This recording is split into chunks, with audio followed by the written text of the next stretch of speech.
어린이집 보육교사로 일하던 조가영 씨는 지난 2015년 원장으로부터 일을 그만두란 일방적인 통보를 받아야 했습니다. 당시 남자친구와의 사이에서 가진 아이를 결혼하지 않고 낳겠다고 말한 직후였습니다.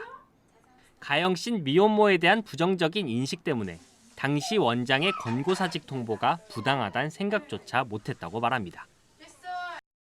딱 이번 학기까지만 했으면 좋겠다고, 배 나오기 전에 그만뒀으면 좋겠다고 해서 그땐 그게 당연한 줄 알았어요. 그냥 내가 결혼을 안 하고 아이를 낳겠다고 한 게 잘못한 일이라서 그렇게 해도 된다고 생각을 했었어요. 근데 그게 당연한 건 아닌데 사실. 이제 갓 돌이 지난 노을인 여전히 출생신고조차 하지 못했습니다.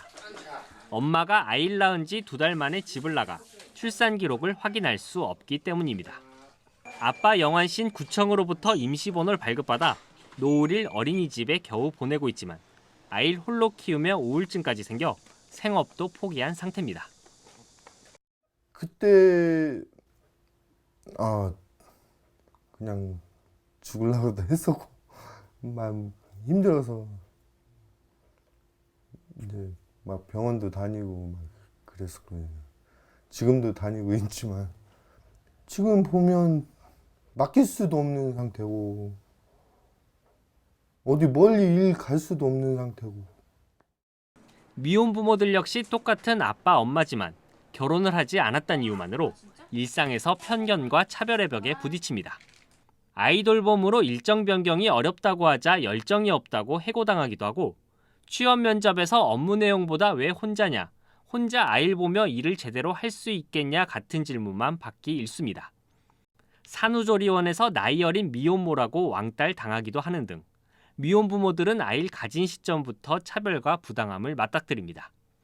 초등학교 들어가면 이제 애도 사회생활을 하니까 다른 친구들이 뭐 집에도 놀러 가고 집에도 오고 하는데 너 왜 아빠 없어? 그래서 불문율 같아요, 엄마들은. 학부모 활동하지 말아라. 절대로 가지 말아라.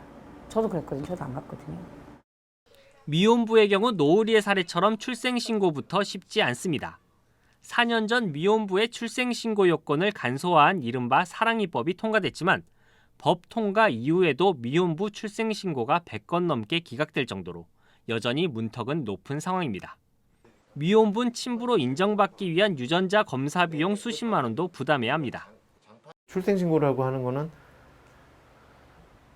내가 태어났으니까 나를 국민으로 이제 인정해 주십시오라는 그건데 아빠의 사연, 엄마의 사연을 따지고 있어요. 그래서 그 아빠의 사연과 엄마의 사연 때문에 태어남과 동시에 차별을 받기 시작하는 거예요. 미혼부모란 낙인의 경제적 어려움, 원래 가족과의 갈등까지 이중삼중의 어려움을 겪는 미혼부모들.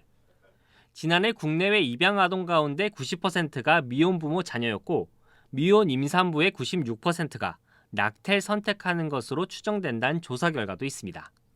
미혼 부모들은 아이가 차별 없이 자랄 수 있도록 국가가 최소한의 안전장치를 마련해 주라고 요구하고 있습니다. 내가 이 아이를 기를 수 있게 일을 제대로 하고 아이도 육아도 좀 같이 좀 동시에 같이 자랄 수 있게 이러한 발판을 좀 원하는 거지. 먹여 살려달라고 하는 사람들 없거든요. 그런데도 불구하고 왜 그렇게 비탄을 받아야 될지.